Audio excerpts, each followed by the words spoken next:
Welcome to Do More with Coffee Podcast. Kenalkan, nama saya Adrian Chandra, owner dari More Coffee. Di podcast Do More with Coffee ini, saya mengundang artis yang berkolaborasi dengan kami dan membahas tentang artwork mereka yang tertera di label kemasan botol kami. Mulai dari pesan yang ingin disampaikan, ide di balik desain tersebut, dan juga tentang karir dan cerita hidup dari artis tersebut di podcast kami. So, stay tuned, drop a like, and subscribe if you like the video. Oke, jadi selamat datang di Do More with Coffee podcast. Jadi di sebelah saya ini udah hadir Nicholas Dwi Chandra. Jadi mungkin yang belum tahu, kita di Do More with Coffee ini, jadi kita tiap quarter mengundang artis untuk collab dengan kami di desain label botol kami seperti ini. Tapi dengan topik yang agak mendesak di dunia, seperti hewan yang terancam punah atau juga yang no war di Ukraina, contohnya seperti itu. Nah, untuk quarter 3 2022 ini kita berkolaborasi dengan Nicholas Dwi Chandra, atau panggilannya Niko ya. Niko. Jadi sebelumnya makasih banget udah luangin waktu nih buat datang ke sini. Ya. Jadi sebelumnya nih kita udah nanya Niko kira-kira mau kopi yang mana nih untuk dikasih ke Niko sendiri. Terus ini Niko milih salah satu dari rasa baru kita ya, OG Latte. Jadi OG Latte itu pakai dairy milk dan espresso, jadi juga tanpa gula, jadi rasanya lebih pure latte gitu lah ya. Jadi ya mungkin kasih coba dikit dulu ya.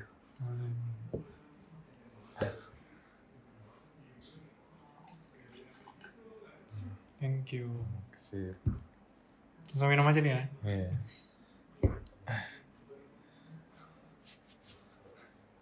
Gimana rasanya? Mantap. Mantap. Jadi mungkin sedikit backstory dulu nih soal aku dan Niko nih. Jadi sebenarnya aku sama Niko ini saudara. Papahnya Niko ini dedeknya papa aku.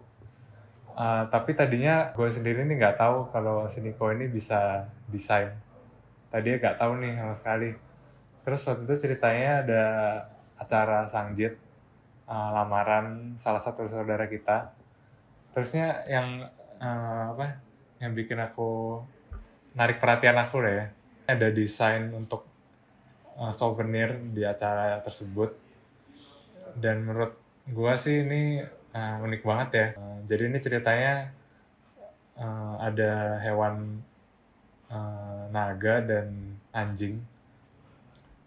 Lalu sampai akhirnya gue nanya si orang yang lamaran ini siapa yang bikin, desainnya kok lucu gitu. Habis itu ternyata yang bikin nih saudara kita sendiri ya, Niko ini sendiri. Ya jadi cerita ini show mereka masing-masing. Jadi ada satu yang show-nya anjing, satu lagi show-nya naga. Jadi menurut gue unik banget sih. Jadi sampai akhirnya gue ngajak si Niko ini buat collab bareng kita ya di label botol kita nih, kayak gini nih. Tapi sebelum kita bahas lebih lanjut nih tentang label kita, mungkin kita ngobrol dikit soal backgroundnya Niko dulu ya. Boleh. Kira-kira background karir sekarang dan mungkin pendidikannya apa ya Niko? Oke. Atau kesibukannya sekarang mungkin? Jadi sekarang kenal lagi, gue Niko. Jadi background sekarang memang kerjanya nggak di bidang desain gue kok. Tapi ada di salah satu perusahaan swasta bergerak di bidang alat medis, gitu, alat kesehatan. Tapi karena memang pendidikan backgroundnya biologi, dulu lumayan banyak kepake desainnya ini untuk beberapa kegiatan di kampus, karena memang ada minat di bidang desain. Dan setelah diiseng-iseng coba, ternyata kayaknya pas kemarin pandemi itu kan, daripada gabut, ya udah dipakai aja deh ilmunya. Akhirnya ya desain ini dipakai buat mulai bisnis kecil-kecilan gitu sih. Kayak contohnya bisnis apa? Sekarang ini sebenarnya udah nggak gitu sering sih ya, tapi lebih ke nerima orderan, misalkan ada yang mau jasa custom design gitu. Jadi gue nerima jasa custom design sesuai dengan orang-orang maunya digital art bisa, atau misalkan mau print art, biasa bikinnya pop up art gitu yang 3D gitu, biasa buat bidang kayak itu sih biasanya yang ya denger tuh ya. sering pakai. Jadi mungkin lihat di description, mungkin yang mau kontak Niko untuk jasa desain ya. Lalu Niko sendiri nih gimana bisa terjun ke dunia desain ini? Karena sendiri biologi kan ya, kayaknya nggak ada. Sebenarnya hubungannya. ini agak lucu sih mungkin kalau ceritain, karena dulu waktu sekolah itu melihat teman-teman mungkin ada yang belajar graphic design kan waktu SMP udah mulai, terus di SMA akhirnya secara nggak sengaja mungkin karena guru ada pelajaran IT gitu ya, salah satunya bahas pelajaran desain di situ. Terus dia guru gue ini ngajarin beberapa software gitu, termasuk di dalamnya ada Corel sama Photoshop gitu kan, yang umum ya, software desain umum. Terus dari situ ternyata nggak sejauh itulah, maksudnya dunia desain nggak sesusah itu gitu. Jadi maksudnya siapa aja bisa gitu buat belajar desain gitu, dan asalkan ada inspirasinya, ya nggak ada yang nggak mungkin gitu buat dituangkan dalam bentuk visual gini gitu. Lagi gue juga suka orangnya suka buat visualan, jadi ya akhirnya ya udah pas di kuliah mulai memberanikan diri untuk bergabung ke kepanitiaan dengan judul job description-nya yang desain-desainan gitu. Akhirnya, jadi soal desain sendiri autodidak nggak bener ya? Iya, autodidak sih. Nggak ikut course, tapi lebih ke dipaksa untuk bisa desain sesuai dengan kebutuhan kepanitiaan waktu kuliah sih gitu. Jadi autodidak biasa mungkin source-nya apa ya? YouTube gitu-gitu ya? Source-nya kadang lihat YouTube kayak tools apa sih yang lagi happening gitu kan. Terus ada inspirasi desain kayak gimana sih yang menarik dan nggak umum gitu. Itu sih. Mungkin Niko sendiri kalau bisa nyebutin mungkin gaya desain Niko sendiri ini yang gimana ya? Mungkin kadang kan orang desain bisa ada style sendiri. Ini kalau sesuai dengan yang ini sih, misalnya kayak desain ini, jadi desain gue itu lebih ke vektor, kalau istilah orang desain tuh vektor gitu ya, jadi nggak gitu realistis, tapi lebih ke cartoon animated gitu. Jadi sebenarnya ini dulu makanya gue lebih suka pakai Corel desainnya, karena itu bisa nge-sketch dari awal grafik-grafiknya gitu. Kalau misalkan Photoshop itu kan kebanyakan, kalau istilah desainnya disebutnya bitmap gitu formatnya. Bitmap itu dia kayak image gitu kan.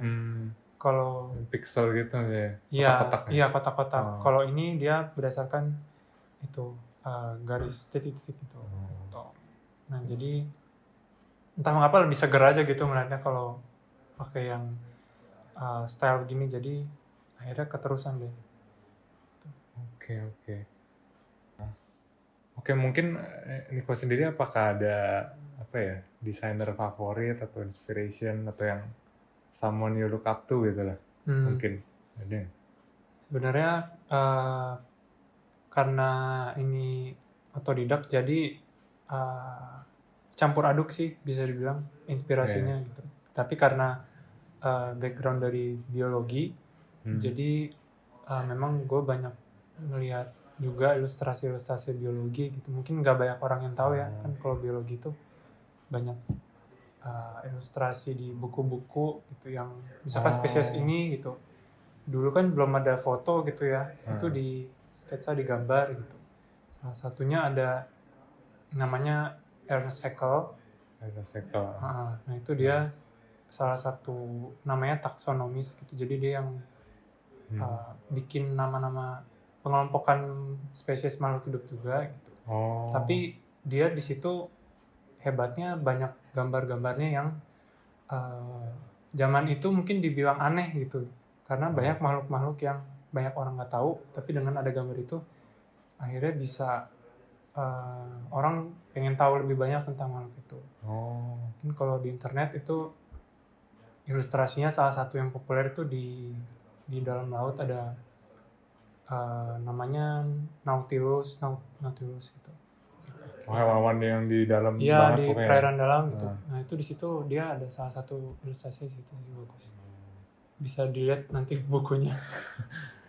Oke.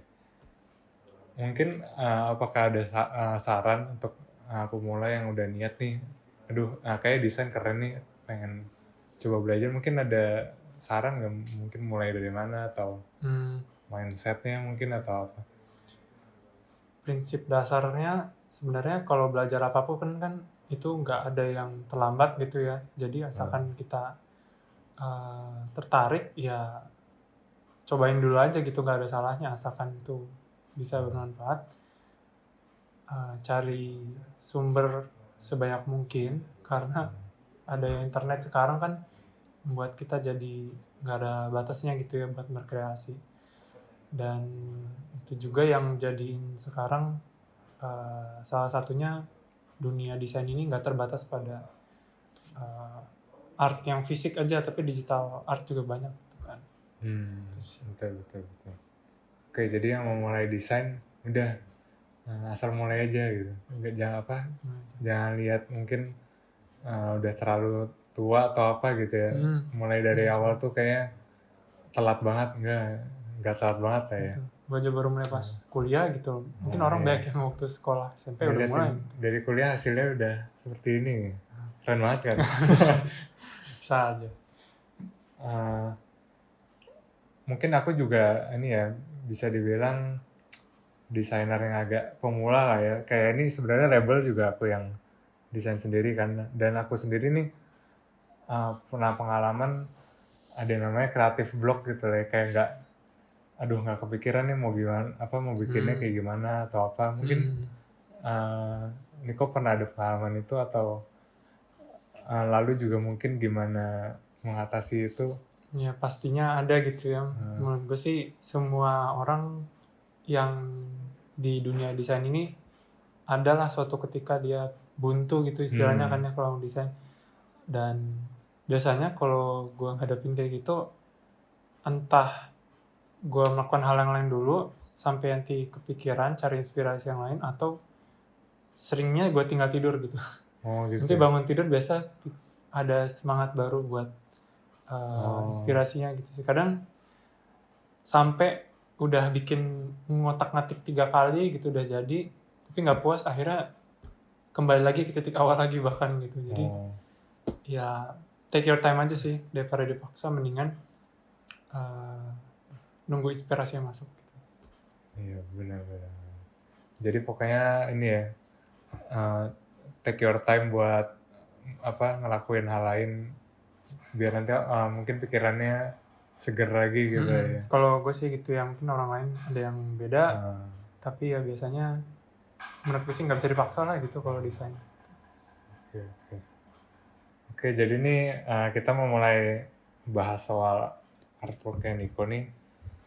Tapi sebelumnya kita mau ngasih tahu, jadi untuk setiap penjualan botol kita, produk kita, 1%-nya ini bakal di-share ke Niko sebagai kolaborator kita, dan 1% lagi juga akan didonasikan ke non-profit organization, which untuk kuartal 3 2022 ini ke organisasi Tambora Muda pilihannya Niko. Oke, jadi Niko mungkin mau ngasih tahu kita ini artworknya ini tentang apa sih dan apa yang kita lihat di artwork ini.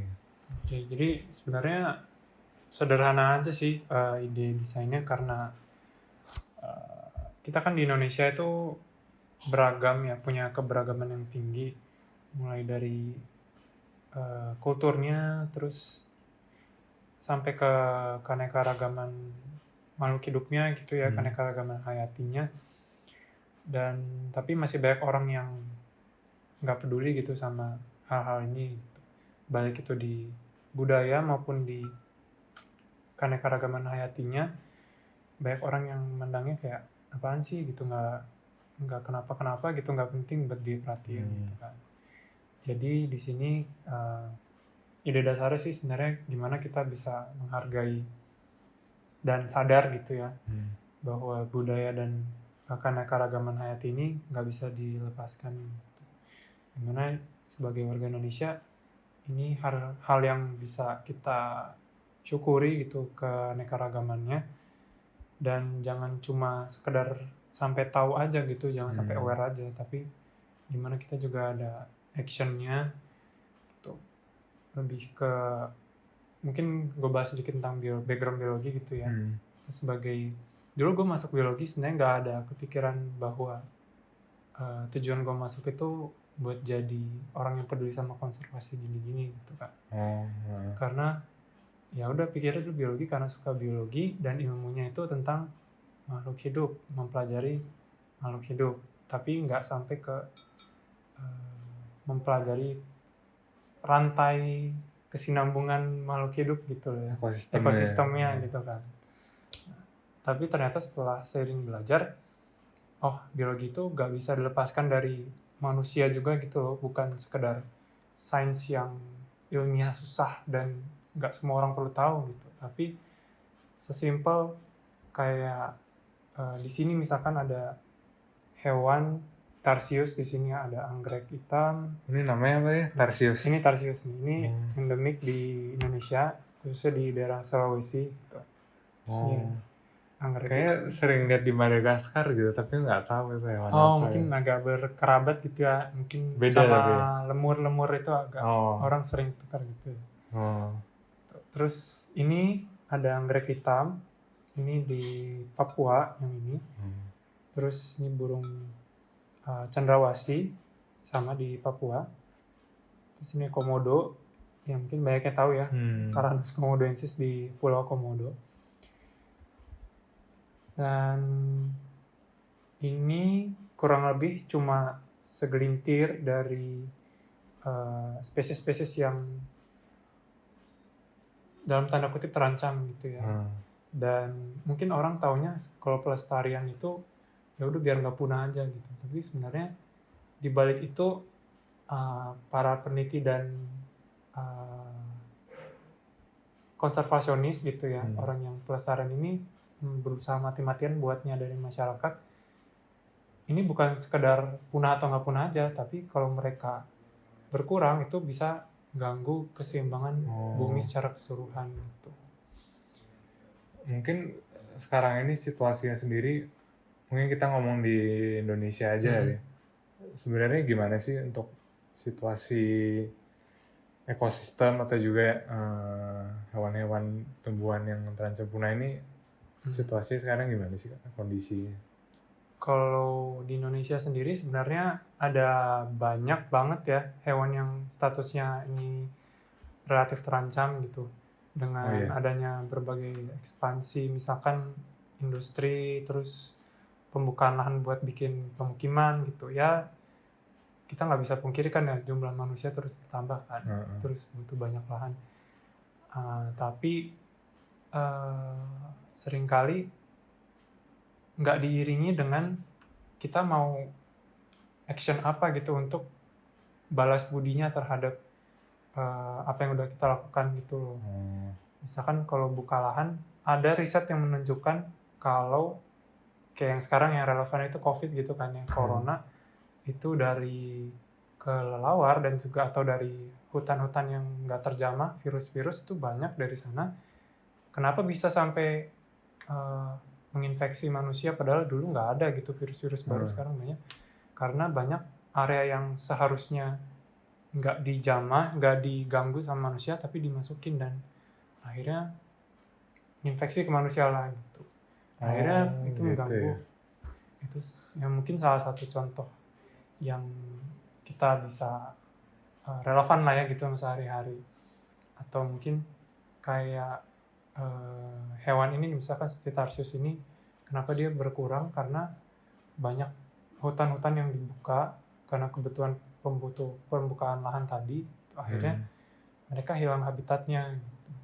Buka jalan tol lah atau buka perumahan, terus mereka kan bingung mau kemana gitu kan, akhirnya ya istilahnya seleksi alam lah gitu ya, tersingkir mereka gitu sih. Jadi maksudnya nih kalau misalnya ada industri mau hancurin sebagian hutan ini buat bangun pabrik, jadi sebaiknya mereka bikin lahan di tempat lain ini juga, misalnya hutannya dibikin hutan baru lagi di tempat lain gitu tuh gimana sih? Sebenarnya nggak semudah itu sih ya, karena seharusnya kalau mau buka lahan atau buka industri baru itu ada perizinan yang cukup panjang. Mungkin kita sebutnya AMDAL gitu, analisis tentang dampak dari pembangunan itu terhadap lingkungan, dan itu dikaji panjang banget kalau misalkan ini bangun ini dampaknya ke lingkungan apa, ke masyarakat apa, dan jangka panjangnya gimana. Dan salah satunya bisa jadi misalkan dikenal dengan CSR gitu ya.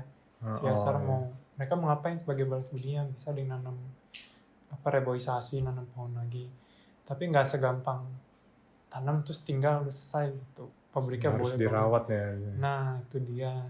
Dan seringkali di tempat yang terlindungi itu juga apa ya, bukannya mau ngomongin ini ya, ngomongin golongan tertentu yang asal ada you know lah, ada di belakang layar gitu, itu semua lancar gitu kan. Tapi harusnya ya susah sih memang, kita perlu memperketat buat izin kayak gitu. Oke. Oh iya, mungkin yang bikin aku penasaran judulnya Paradise Found kan ya. Paradise Found yang aku langsung sadar sih dari judulnya.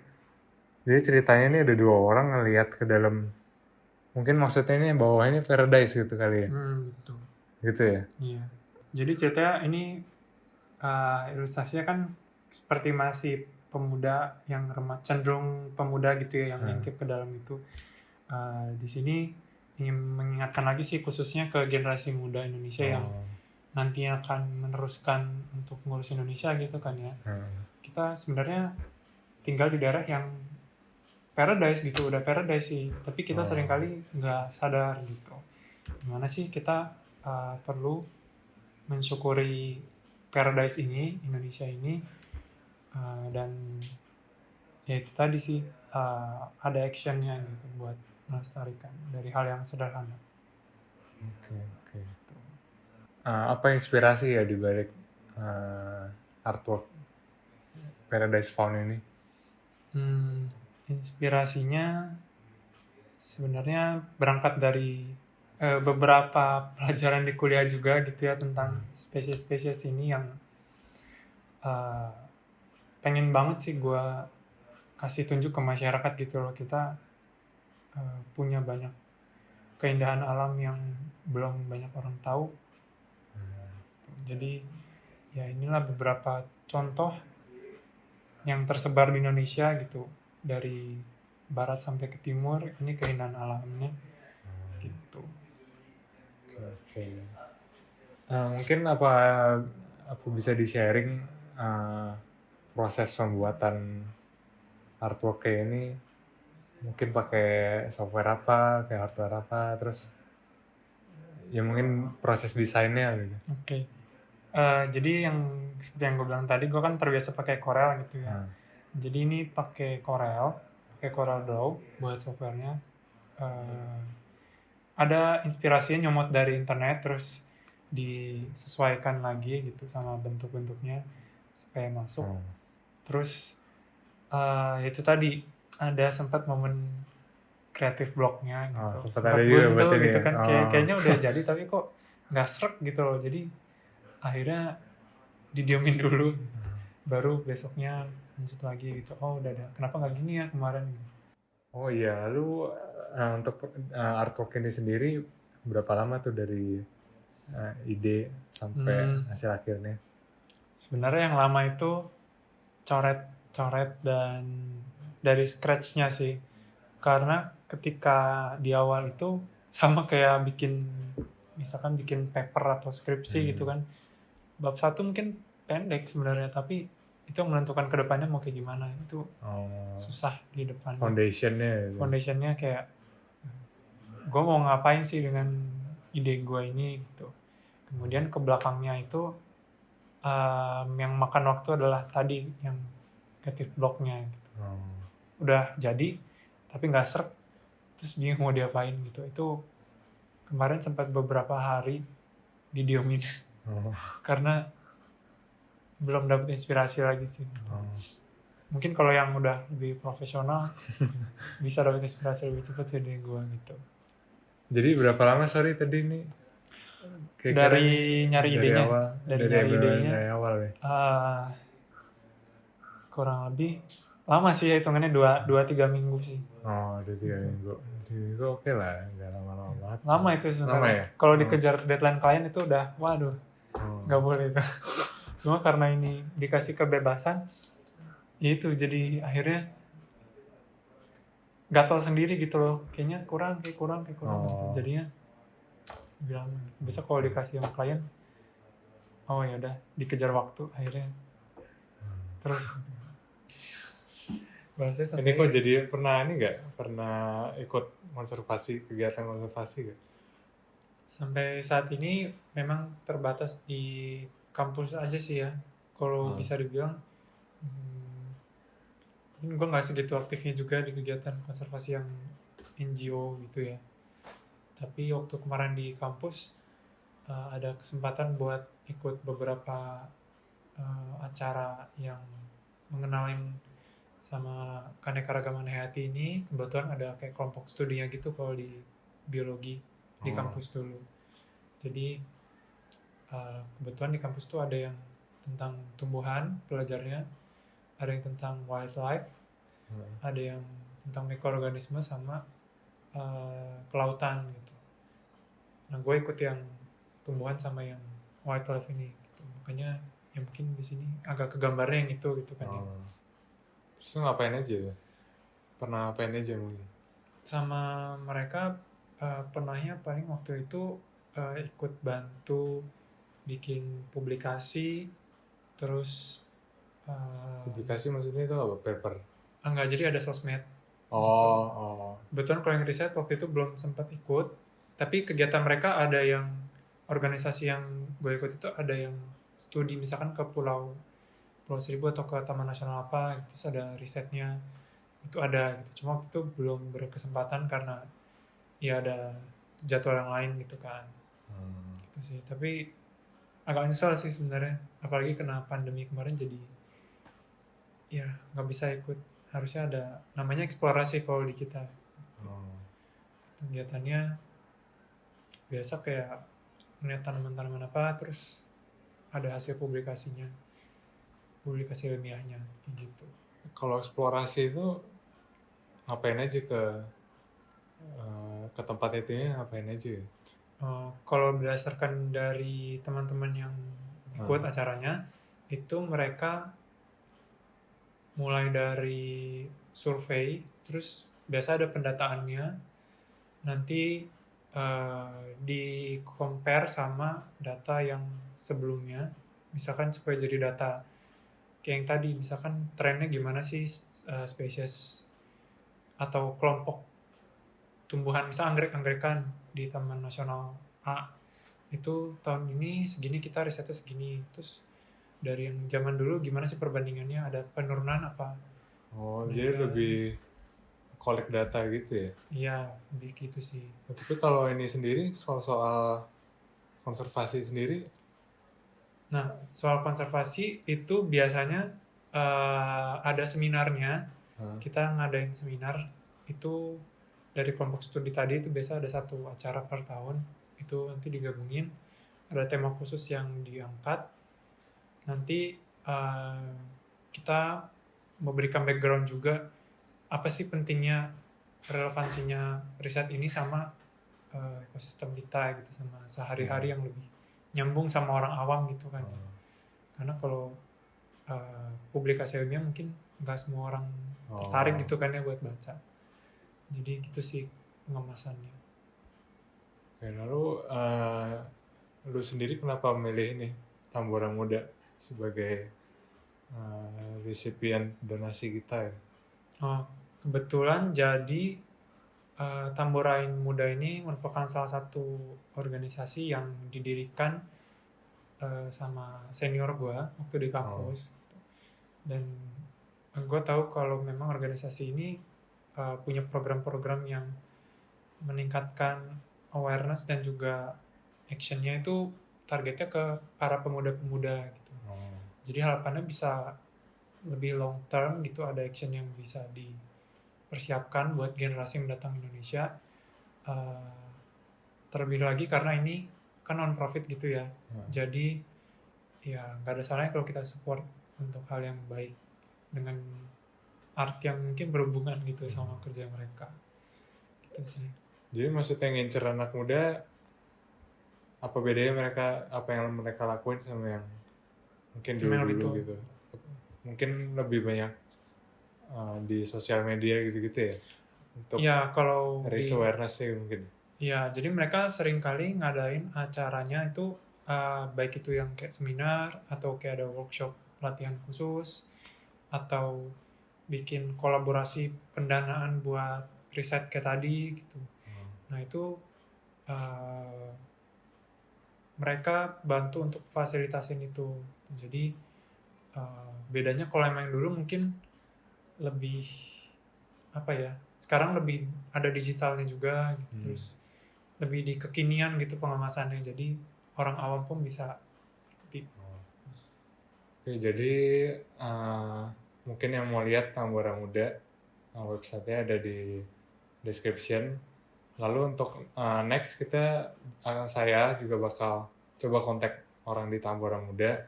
Apakah saya dan Niko nih bisa mampir ke organisasi mereka atau ikut kegiatan mereka gitu ya.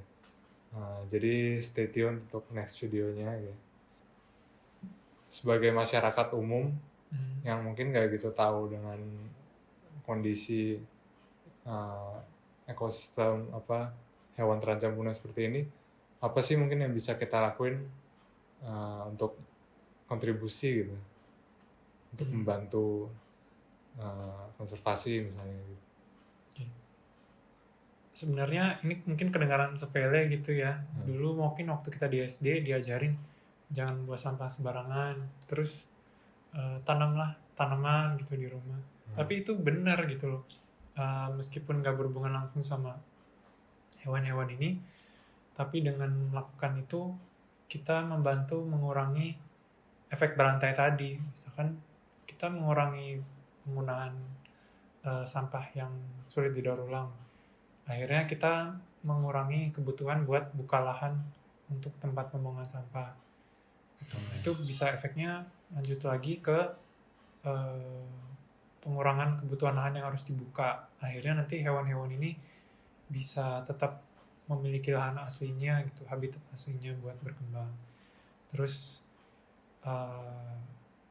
dari situ nanti efek-efek berantai yang kita nggak tahu akan terjadi seperti apa itu bisa dihindari gitu. Misalkan kayak tadi yang corona gitu ya dugaannya itu sih. Tuh, jadi denger ya, jadi jangan sepelekan, jangan buang sampah sembarangan, tanam tanaman, karena sebenarnya kalau 100 orang ngelakuin itu juga sebenarnya ngaruh banget ya. Satu orang yang bilang cuma sedotan satu dikali 1000 dalam satu negara, dikali 180 negara gitu kan. Sebenarnya emang kolektif effort ini perlu dilakukan ya. Itu sih. Ya sama-sama belajar lah kita maksudnya sehari-hari. Jangan mau kopi lagi ya biar segar. Boleh. Gantian apa tong ya? Boleh.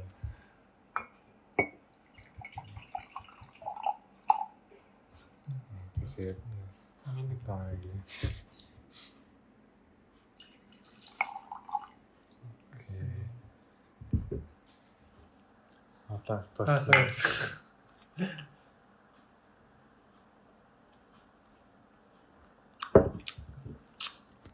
Oke, jadi ya kita nih sekarang ada rasa baru nih.